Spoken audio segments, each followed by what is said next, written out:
Les interviews de Fréquence Terre, Frédéric Benoît. Bonjour Thierry Meunier. Bonjour. Thierry Meunier, vous êtes le président de l'association des Assises nationales des déchets. Nous avons présenté ensemble il y a à peu près un mois les Assises des déchets qui ont lieu à Nantes les 2 et 3 octobre. Donc voilà, c'est fait, c'est passé. Les Assises ont bien eu lieu. Et je vous ai en ligne aujourd'hui, c'est pour faire un point, un premier bilan. Alors comment se sont passées ces 15e Assises? Est-ce que vous êtes satisfait du résultat? Oui, on peut dire que tout le monde est satisfait du résultat des assises, d'une part parce que la participation était en hausse. Nous avions eu plus de 700 personnes sont venues pendant 2 jours, travailler pour les ateliers le premier jour et écouter les séances plénières du lendemain. Et d'autre part parce que l'actualité était nourrie et très très bien portée par les différents points abordés pendant ces assises.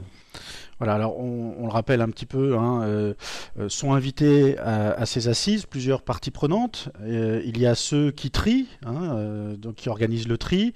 Il y a ceux qui jettent les déchets, donc les entreprises, les particuliers. Il y a ceux qui les collectent, donc plutôt les collectivités. Et puis il y avait aussi un représentant de l'État. Donc, cette année, c'était Brune Poirson qui est venue, qui a fait un discours. Qu'est-ce que vous vous étiez fixé comme objectif très clairement il y a 2 ans? Les déchets industriels, c'était un nouveau thème. On a voulu aussi aborder le caractère systématique des organisations proposées par le gouvernement en matière de responsabilité élargie du producteur. Alors c'est un mot un peu compliqué, mais qui veut simplement dire que toute mise sur le marché de certaines catégories de produits nécessite de prélever une part d'argent pour payer la fin de vie de ces produits. Est-ce que c'est ce qu'on appelle l'écotaxe? Oui, absolument, c'est l'écotaxe, oui. Donc ça, c'est quelque chose qui a été décidé il y a 2 ans et qui a été mis en place? Oui, qui se développe et qui continue de se développer. Les déchets du bâtiment, je crois qu'il y a un gros effort qui a été fait là-dessus. C'est une des nouveautés de ces 2 dernières années. On peut le dire, c'est aussi un aboutissement de plusieurs séances de travail, j'allais dire, et d'efforts aussi de la profession. Je veux saluer particulièrement les travaux publics qui savent maintenant s'organiser et qui spontanément, mais bien sûr ils ont été aidés par le contexte réglementaire, mais spontanément, aujourd'hui le problème est pratiquement résolu puisque plus de 80% des matériaux sont collectés, recyclés, réutilisés ou écartés quand c'est le cas, mais c'est un faible pourcentage dans ce cas-là. Il restait donc les déchets du bâtiment, qui sont des déchets qui sont constitués à plus de 80% par des déchets inertes, qui eux là ne devraient pas poser de problème et devraient avoir les mêmes destinations de recyclage et de réutilisation comme pour les déchets du travaux publics. En revanche, il y a quelques flux encore qui posent problème, comme le bois, le plastique, les vitres, qui méritent un effort supplémentaire. Encore des efforts à faire donc dans le domaine du bâtiment. Il y a pas mal de décharges sauvages qui s'organisent justement. Quoi qu'il en soit, il y a encore beaucoup d'efforts à faire. Vous avez parfaitement raison. La motivation principale de cette REP est de combattre ou se donner les moyens de combattre les déchets sauvages dans la nature. Ce qui représente par estimation en gros de l'ordre de 450 à 500 millions d'euros par an. Oui, quand même, c'est pas une petite somme. Alors, non, si on fait un petit peu le point sur ce qui s'est passé cette année maintenant, donc vous avez fait le petit bilan des 2 années écoulées, voir si les objectifs étaient atteints, on vient de l'évoquer ensemble, puis il y a une partie normalement que vous évoquez aussi ensemble et qui donne des directives pour les années à venir. Sur quoi on se dirige sur les 2 prochaines années, donnons un cap de 2 ans? Je dirais on est revenu, comme je l'avais dit en introduction, pour présenter le fil rouge de ces assises, c'était contraindre ou inciter, le bilan après 30 ans d'efforts. C'était de revenir à des choses fondamentales et le comportement est essentiel. Il faut qu'on arrive à mobiliser tous nos concitoyens, bien évidemment, à la fois en termes de contribuables et de consommateurs, mais également en termes parfois de personnes en responsabilité dans les entreprises, puisque l'essentiel des déchets, ce ne sont pas que les déchets ménagers, ce sont les déchets issus de l'activité économique. Très clairement, c'est quoi? Les 2 années à venir, vous allez les passer à faire de la sensibilisation? Oui, c'est d'augmenter nos interventions et les travaux faits avec les éco-organismes pour amplifier et renouveler tout le temps ce travail d'information et d'éducation. Il y a urgence. On l'a rappelé encore une fois, il y a eu l'urgence de faire mieux. Et faire mieux, c'est acheter des produits autrement, c'est-à-dire rester dans la frugalité, la sobriété, c'est fondamental, mais aussi avec des produits qui sont beaucoup plus acceptables pour leur qualité environnementale ou leur possibilité de réutilisation, de recyclage. D'accord, choisir ce qu'on consomme. Et j'ai encore la parole de Claire Estève, une de vos intervenantes et que nous avons eue sur Fréquence Terre, qui nous disait le meilleur déchet, c'est celui qu'on ne fait pas. Hein. Oui, ça fait plusieurs années que c'est un mot d'ordre, mais oui. Il est toujours d'actualité, il le sera toujours. Je pense qu'il faut se tourner aussi sur ce qu'on a vécu peut-être il y a très très longtemps pour des gens peut-être plus âgés qui savent de quoi je vais parler, mais quand on parle de pratiques, de conditionnement, d'achat en vrac, de consignes aussi, ce sont des choses qu'il faut réactualiser absolument. Alors justement, vous me tendez la perche sur la consigne. Je le disais au début de votre intervention, donc il y a plusieurs parties prenantes, les collectivités, ceux qui créent les déchets, ceux qui organisent le tri, puis représentants du gouvernement. Cette année, donc, c'était Brune Poirson, la secrétaire d'État à l'écologie, qui est venue vous rendre visite. Elle a fait un discours, puis elle a justement lourdement insisté, si j'ai bien compris les écrits que j'ai pu voir en résumé de ces 15e assises. Elle a insisté sur les consignes des bouteilles en plastique, donc c'est un sujet d'actualité dont les Français ont entendu parler. Ça va vous faciliter les choses qu'on ramène les bouteilles comme ça, qu'il y ait une consigne, ou est-ce que c'est une organisation supplémentaire qu'il va falloir mettre en place et qui n'était pas prévue? Alors, c'est un des points de frottement actuels qui fait suffisamment de bruit, vous l'avez repris vous-même.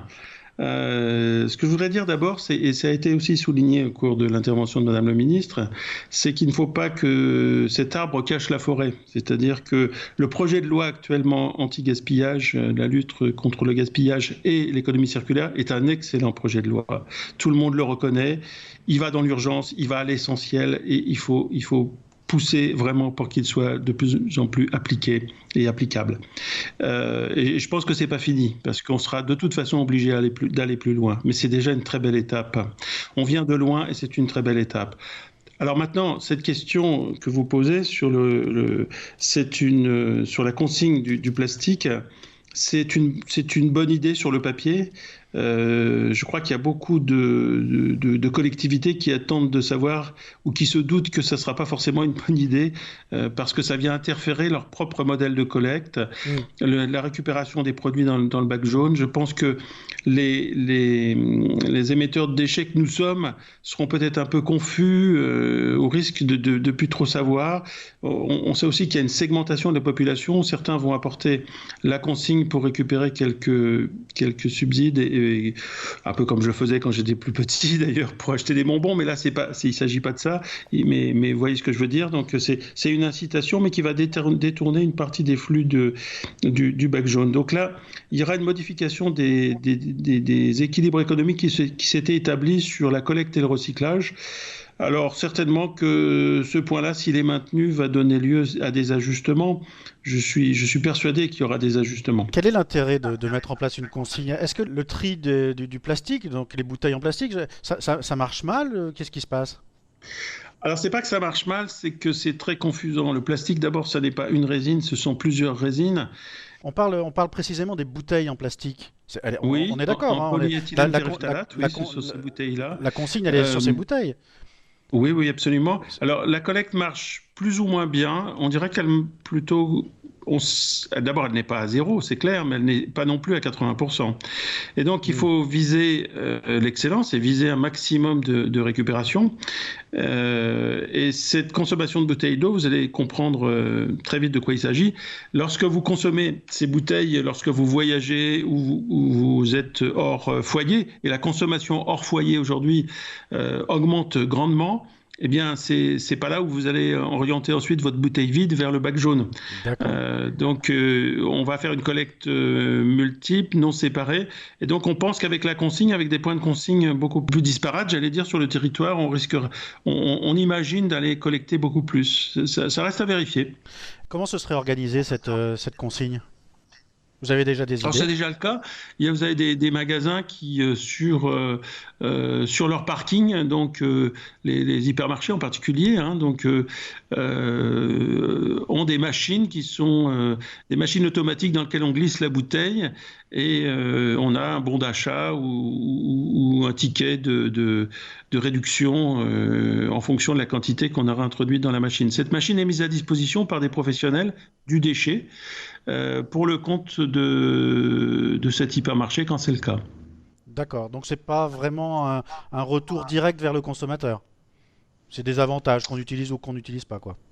Disons que c'est une meilleure collecte et c'est une collecte qui est plus efficace en matière de qualité puisque on va avoir des produits qui ne seront pas mélangés.